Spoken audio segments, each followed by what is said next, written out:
Sebut kejanggalan jualan pisang untung 71 miliar rupiah. KPK kembali didesak proses Gibran Kaesang.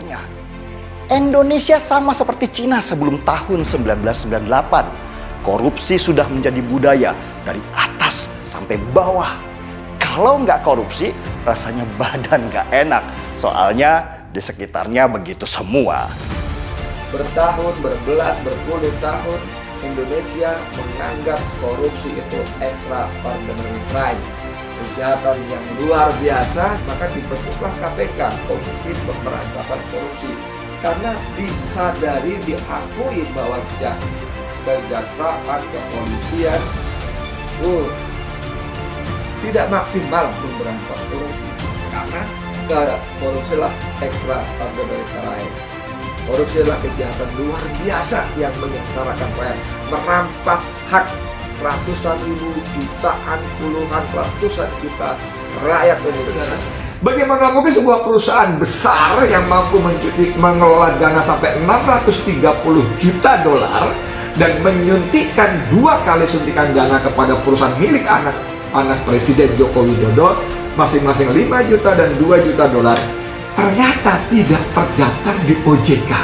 Apa yang terjadi? Publik. Jadi dia mengerti kenapa dia harus laporkan, karena itu bertentangan dengan public ethics yang selama ini orang duga kok ada insider trading, tapi orang semacam Sri Mulyani diam.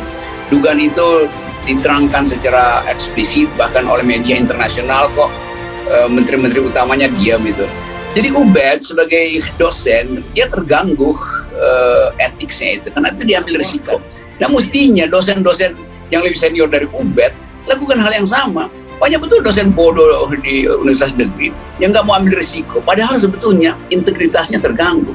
Ubed nggak peduli itu, dia mungkin dia akan dipecat sebagai ASN, tapi kita mesti anggap bahwa Ubed membuka kotak Pandora supaya yang lain paham bahwa negeri ini sedang disiksa oleh kebijakan yang oligarkis dan masuk ke dalam nepotisme baru. Karena Ubed sendiri ngerti bahwa memang itu tugas dia, Tuan. Ya. Jadi udah hal yang sebetulnya harus dilakukan oleh pihak lain, tapi diambil alih dengan konsekuensi yang berat bagi Ubed. Tapi bagi Ubed itu bukan berat, itu ringan-ringan aja. Karena dia tahu juga bahwa ntar juga diberantakan kan di rezim. Tuntutan agar Komisi Pemberantasan Korupsi memproses laporan dugaan tindak pidana pencucian uang yang dilakukan Gibran Rakabuming Raka dan Kaesang Pangarep kian menguat. Salah satunya diserukan Ketua Umum Badan Relawan Nusantara, Edi Sagirsang. Dia menuntut KPK agar segera mungkin menyelidiki kasus dugaan pencucian uang yang dilakukan 2 anak Presiden Jokowi yang disebutnya memiliki kesamaan dengan anak-anak mantan Presiden Soeharto. Salah satunya adalah karena ada yang tidak masuk akal dari perkembangan bisnis Gibran dan Kaesang. Dengan cuma berjualan pisang, ada yang bisa untung 71 miliar rupiah.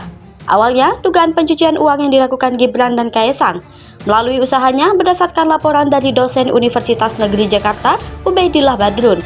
Edi Sagirsang mengungkapkan dugaan pencucian uang Kaesang dan Gibran yang disampaikan Ubaidillah Badrun terkait pada hubungan bisnis antara seorang anak presiden dengan grup perusahaan yang diduga terlibat pembakaran hutan. Edi Sagirsang pun mendesak KPK dan aparat berwenang lainnya untuk segera menyelidiki dugaan pencucian uang yang dilakukan oleh kedua anak Presiden Jokowi, meski dia memiliki keraguan pada aparat hukum yang ada termasuk KPK. Tak hanya itu, Edi Sagirsang juga kemudian menyinggung dugaan kasus pencucian uang anak Jokowi ini yang menurutnya terkait dengan kejadian yang terjadi di Indonesia pada tahun 1998, di mana Presiden Soeharto beserta kroni termasuk anak-anaknya juga diduga melakukan tindak pidana pencucian uang. Menurutnya, ketika Soeharto berkuasa, banyak yang mengkritisi seluruh anak Soeharto yang menjadi pembisnis di Indonesia. Lantas, dia pun membandingkan dengan kedua anak Jokowi dan anak Soeharto tempo dulu. Mereka semua memiliki kesamaan, yaitu menjadi seorang pengusaha. Salah satu yang menjadi janggal terkait usaha atau bisnis kedua anak Jokowi ini adalah proses berkembangnya usaha mereka. Usaha atau bisnis itu memperoleh keuntungan hingga 71 miliar rupiah hanya dari berjualan pisang goreng. Selain itu, soal pembelian saham bernilai hampir 100 miliar rupiah yang juga dilakukan oleh kedua anak orang nomor 1 di Indonesia tersebut. Sementara itu, Direktur Gerakan Perubahan Muslim Arbi mengaku heran karena hingga detik ini, sejak laporan dilayangkan Ubaidillah yang melaporkan Kaesang Pangarep dan Gibran Rakabuming Raka atas dugaan korupsi, kolusi, dan nepotisme tak kunjung diusut tuntas oleh KPK. Menurut Muslim, sikap KPK terhadap anak Pak Lurah tersebut bertentangan dengan semangat pemberantas korupsi dengan sejumlah agenda KPK. Ubedillah diketahui telah melaporkan Gibran dan Kaesang beserta PTSM ke KPK pada Januari 2022 lalu. Ubedillah pun juga telah dimintai keterangan atas laporannya itu. Namun demikian, hingga 4 bulan ini, belum ada perkembangan yang signifikan disampaikan oleh KPK atas tindak lanjut laporan Ubedillah tersebut. Baru-baru ini kasus korupsi yang terjadi pada era kepemimpinan Presiden Joko Widodo menjadi sorotan. Hal tersebut berkaitan dengan munculnya permintaan yang diajukan oleh relawan Jokowi. Relawan Jokowi yang merupakan Ketua Umum dari Badan Relawan Nusantara, Edi Sagirsang, meminta agar KPK memproses hukum kedua putra mantan Gubernur DKI Jakarta itu. Kedua putra Jokowi yang dimaksud relawan Jokowi tersebut yakni Gibran Rakabuming dan Kaesang Pangarep. Gibran Rakabuming dan Kaesang Pangarep diduga telah mendapatkan suntikan dana untuk bisnis merek dari uang haram. Selain itu, Gibran Rakabuming dan Kaesang Pangarep diduga terlibat tindak pidana pencucian uang, yakni berkaitan dengan dugaan KKN relasi bisnis mereka dengan grup diduga terlibat pembakaran hutan. Dugaan tersebut telah dilaporkan oleh dosen UNJ, Ubedillah Badrun, tetapi belum ada tanggapan dari KPK. Dari tuntutan yang diberikan Edi Sagirsang tersebut, praktik korupsi pada era kepemimpinan Presiden Jokowi kemudian disorot oleh ekonom senior Dr. Rizal Ramli. Sejumlah praktik pencurian uang rakyat terjadi pada masa kepemimpinan Jokowi. Korupsi dana COVID-19 dengan Menteri Sosial kala itu yang diemban oleh Juliari Batubara menjadi pelaku dalam perkara tersebut.